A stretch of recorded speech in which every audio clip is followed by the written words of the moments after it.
Mesdames, Messieurs, deux façons de déclarer, de proclamer que l'on est Dieu. Pour beaucoup de chrétiens, ça semble blasphématoire de dire que l'on est Dieu. Mais à mon sens, je dis bien à mon sens, je ne pense pas que ce soit blasphématoire de dire que l'on est Dieu, puisque si on considère Dieu, ça veut dire qu'on considère qu'il est l'origine de tout, la source de tout, et que nous sommes sa création, nous sommes sa manifestation, et donc finalement nous sommes lui, nous sommes sa manifestation, nous sommes sa création, il se manifeste en nous, donc nous sommes Dieu, même si individuellement non, mais dans l'absolu, dans le tout, unifié, nous sommes la manifestation de Dieu, nous sommes à son image. Donc dire que l'on est Dieu, je ne pense pas que ce soit un blasphème, mais c'est justement ce qu'on va développer là, parce que justement il y a deux façons de proclamer que l'on est Dieu, et il y en a une sans doute qui peut être blasphème. Donc les deux façons de dire, de proclamer que l'on est Dieu, il y en a une qui peut se faire par l'arrogance, c'est-à-dire que si on est identifié à soi-même, au corps, et que soi-même on se proclame étant Dieu sans tenir compte de tout le reste, de l'environnement, là oui, c'est blasphématoire, c'est très égotique, c'est l'arrogance. Il faut être très arrogant pour penser que soi-même on est Dieu individuellement, de façon identifiée dans la dualité, dans la séparation. À l'encontre de ça, il y a l'humilité.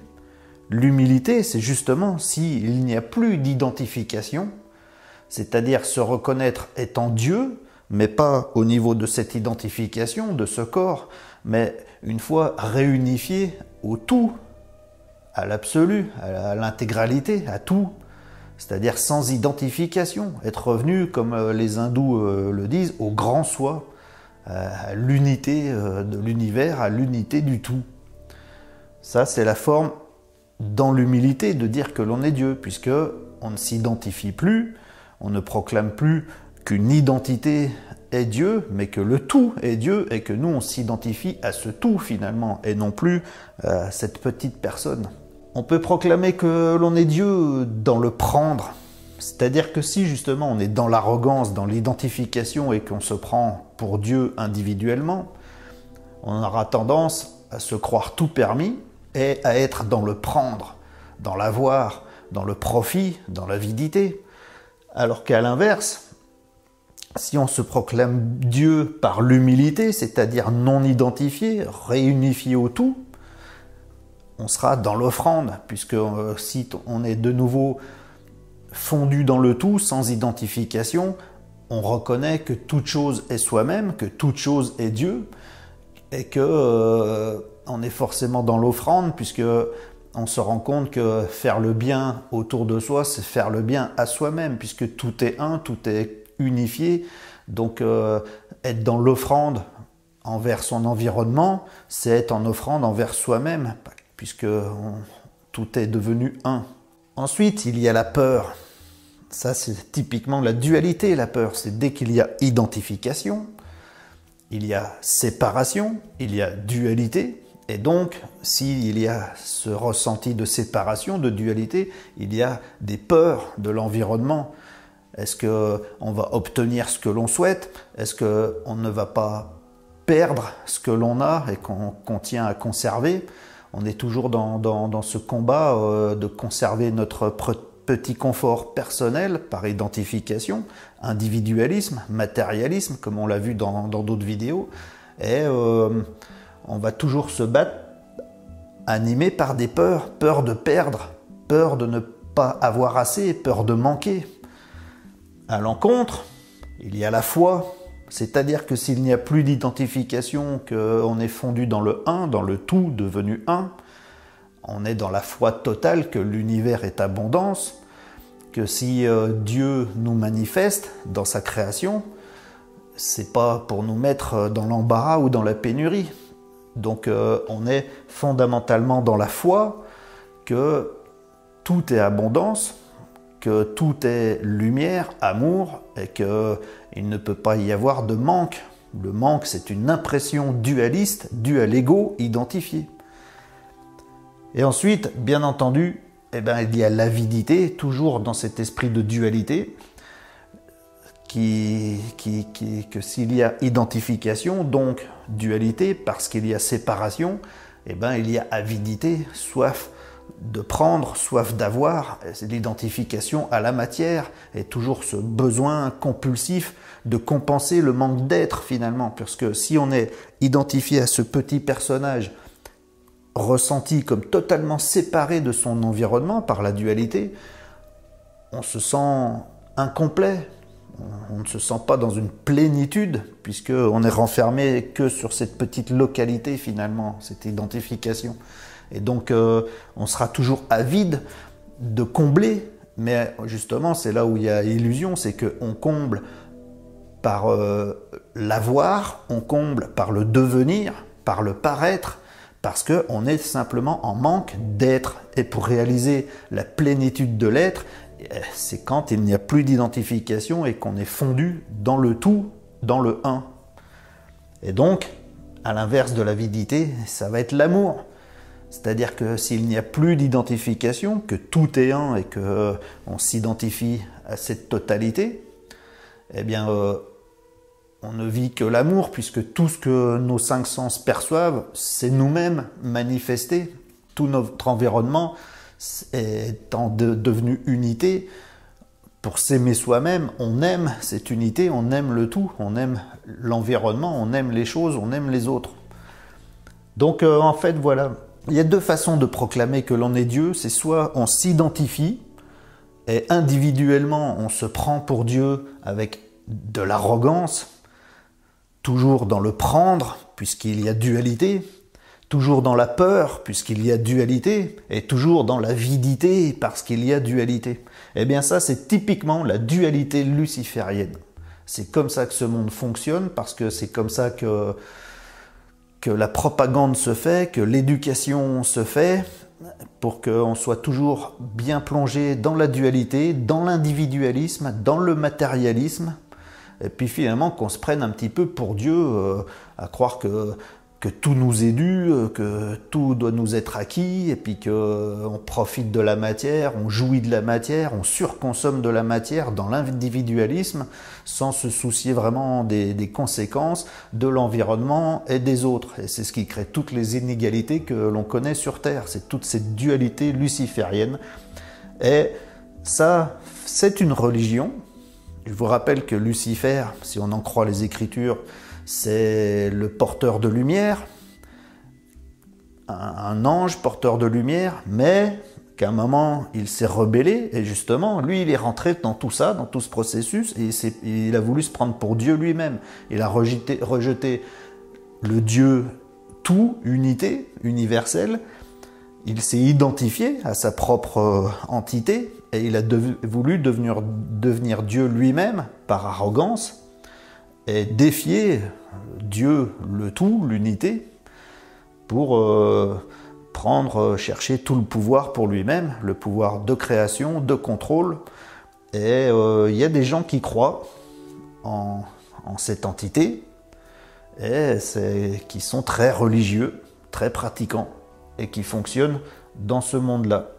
Et ils veulent supplanter Dieu avec l'intelligence artificielle, avec le transhumanisme, pour être eux-mêmes les propres contrôleurs de la création, en ayant le pouvoir sur la création et manipuler la création à leur profit, dans leur idéologie personnelle, pour leur profit personnel. Tout ça, c'est toute une idéologie. Donc il y a une façon de proclamer que l'on est Dieu, la façon luciférienne finalement, qui passe par la dualité, par toute la propagande de l'individualisme, du matérialisme, pour que les gens ne continuent qu'à s'identifier à eux-mêmes et ne rejoignent pas Dieu, justement, se séparant eux-mêmes de Dieu en créant cette identification, cette séparation et cette dualité. Et à l'encontre, eh bien, il y a l'unité christique finalement, parce que s'il n'y a plus d'identification, par l'humilité, l'offrande, la foi et l'amour, la lumière. S'il n'y a plus du tout d'identification, que tout est fondu dans le tout, devenu un, eh bien, c'est ce qu'on va appeler l'énergie christique, la lumière, Dieu, l'amour. Et donc aujourd'hui, nous sommes à l'heure un peu du choix, avec un libre arbitre entre tout ça. On nous propose la dualité, l'individualisme, le matérialisme pour rentrer dans cette idéologie très arrogante de se prendre pour Dieu en étant identifié. Quand on est identifié ici, on recherche l'immortalité, mais de façon contrôlée, en dehors du bon vouloir du Dieu universel. Donc on a le choix et le libre arbitre entre ce qui nous est proposé avec force, pratiquement par ingérence d'ailleurs, ou l'unité christique, l'énergie christique, c'est-à-dire la manifestation de la lumière, de l'amour, du Dieu universel fondu en tout. Mais pour ça, si on choisit ça, ça veut dire qu'il faut sortir de l'identification, sortir de la dualité, sortir de l'individualisme et du matérialisme par l'humilité, par l'offrande, par la foi, par l'amour. Et en fait, donc, si on est dans ce principe plutôt luciférien, c'est que on est plus axé sur le corps, sur la matière, et qu'on donne le plein pouvoir au corps et à la matière, et qu'on veut répondre aux besoins, aux envies, aux désirs du corps et de la matière. Alors que ça, c'est uniquement une idée de profit, tout ça, finalement.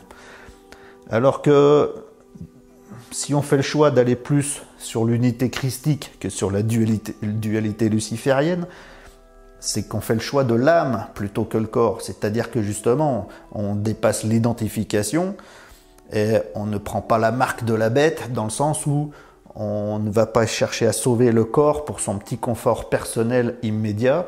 On va chercher le salut de l'âme, finalement, de notre âme. Et pour choisir le salut de notre âme, il faut éviter de suivre cette propagande. Parce que ici, finalement, c'est le profit, il est très égotique, très égoïste. Et finalement, on peut croire qu'on peut trouver des intérêts personnels là-dedans, mais à la fin, on s'en prend plein la tronche parce qu'ici, il n'y a pas d'amour là-dedans. Il n'y a pas d'amour. C'est uniquement la loi du plus fort, la loi du plus intelligent, celui qui va prendre le plus sur le dos des autres. Ça, c'est de l'esclavage, en fait.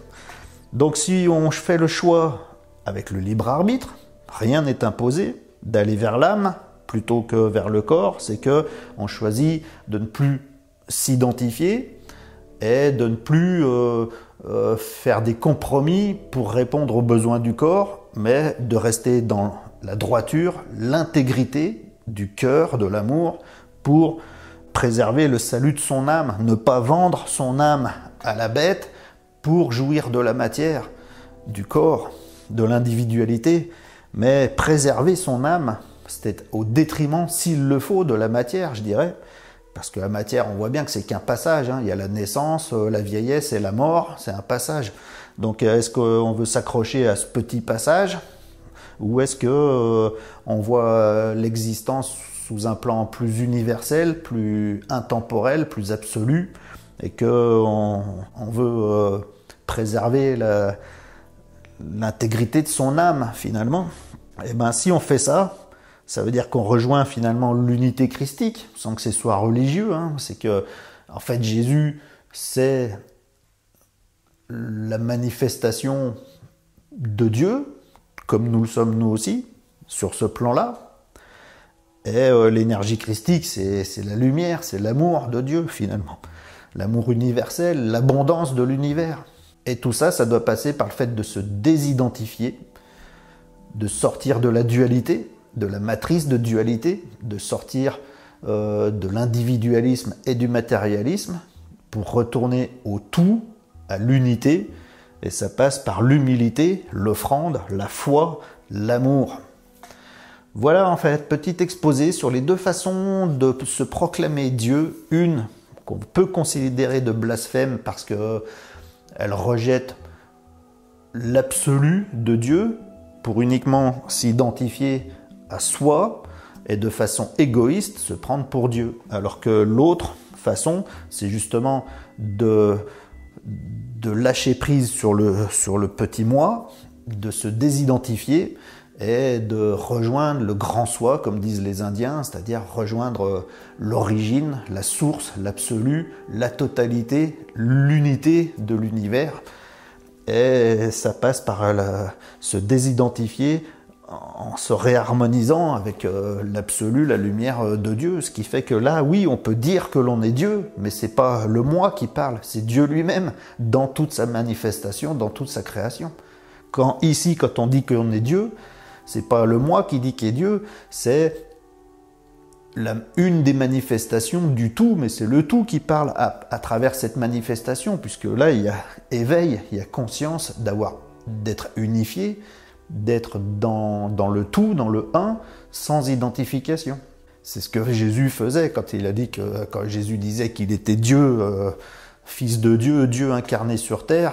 C'est pas lui qui parlait, il parlait pas en son nom propre, individuellement, il parlait au nom de Dieu manifesté, et il nous a bien fait comprendre que nous étions à son image, c'est-à-dire que c'est exactement la même chose pour nous. Donc est-ce qu'on choisit ça pour libérer notre âme, lui donner, préserver son intégrité, ou est-ce qu'on est capable de vendre notre âme à la bête pour rentrer dans son jeu luciférien qui dit que individuellement, on est Dieu et qu'on n'a pas besoin du Dieu universel, qu'on peut prendre le contrôle par soi-même.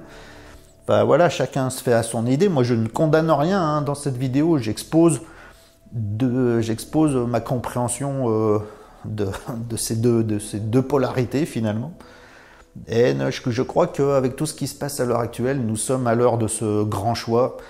Tout ce qui se passe, beaucoup ne le comprennent pas. Mais c'est une guerre spirituelle entre tout ça. Parce que les gens aujourd'hui qui contrôlent ce monde, ils ont cette ambition-là. Et tout leur agenda qu'on est en train de voir se mettre en place, c'est un agenda qui tend vers la réalisation pleine et totale de ça. Alors que nous, on a le choix, soit d'accepter, prendre la marque, et de se battre avec eux pour en arriver là, s'identifier à ça finalement, ou alors croire qu'il y a un vrai Dieu universel, unifié, une totalité, le un, le tout, l'absolu.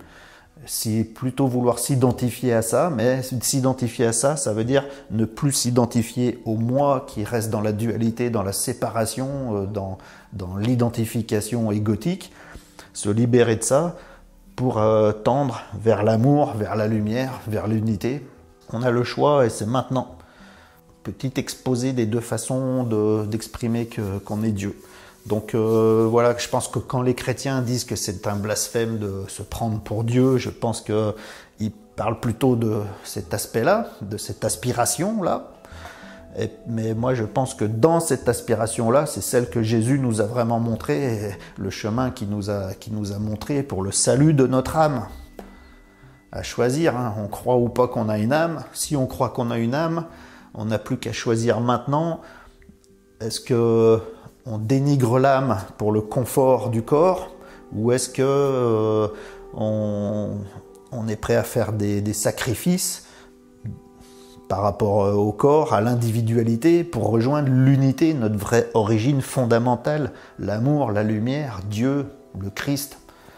Voilà, choix que moi j'ai fait, indéniable.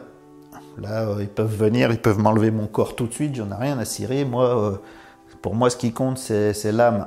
C'est l'âme, c'est l'énergie christique, c'est le Dieu total, absolu, celui qui est manifesté en tout, que je peux vérifier par tous les jours. Si je vois un arbre, je vois Dieu. Quand je vois un caillou, je vois Dieu. Si je vois un chat, je vois Dieu. Si je vois une étoile, je vois Dieu. Si je vois n'importe quoi, une voiture qui passe, je vois Dieu. Je vois Dieu en toutes choses, puisque Dieu,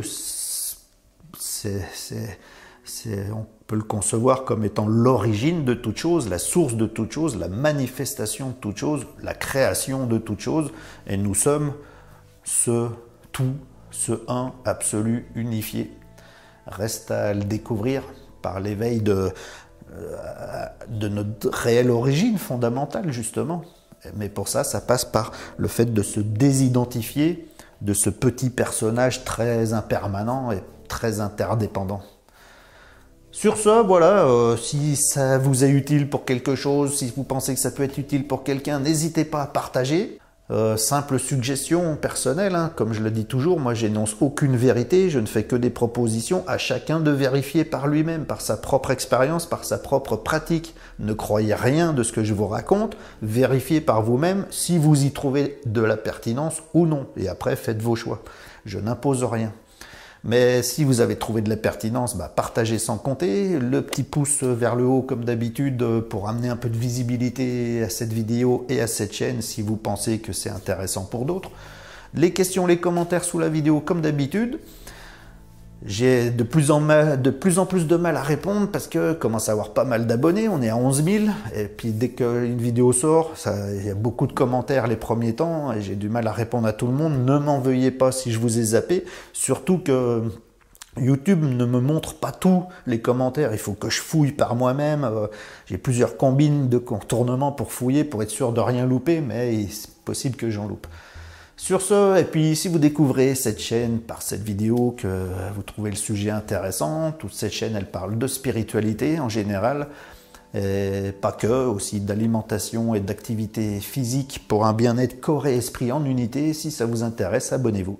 Sur ce, je vous remercie d'avoir suivi ce petit exposé personnel, cette simple proposition. Je vous dis à plus pour un prochain sujet. Bye, merci.